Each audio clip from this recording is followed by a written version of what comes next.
You believe in me, Thomas, because you have seen me, says the Lord. Blessed are they who have not seen me, but still believe.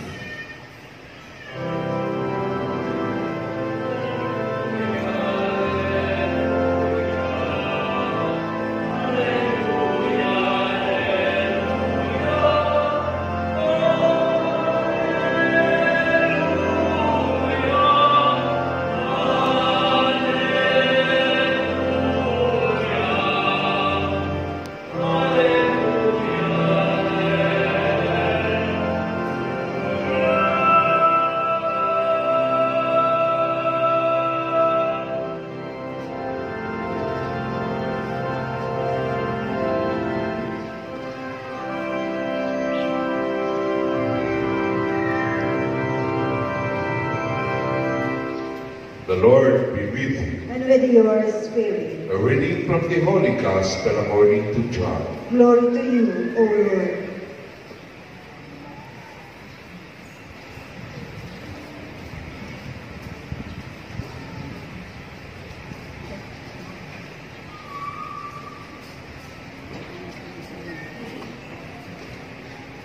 On the evening of the first day of the week, when the doors were locked, where the disciples were for fear of the Jews, Jesus came and stood in their midst and said to them, "Peace be with you." When he had said this, he showed them his hands and his side. The disciples rejoiced when they saw the Lord.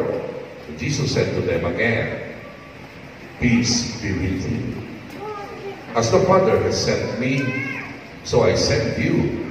And when he had said this, he breathed on them and said to them, "Receive the Holy Spirit. Whose sins you forgive are forgiven them, and whose sins you retain are retained."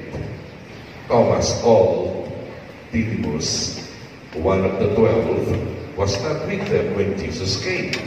So the other disciples said to him, "We have seen the Lord." But he said to them, "Unless I see the mark of the nails in his hands, and put my finger into the nail marks, and put my hand into his side, I will not believe." Now a week later, his disciples were again inside, and Thomas was with them. Jesus came, although the doors were locked, and he stood in their midst and said, "Peace be with you."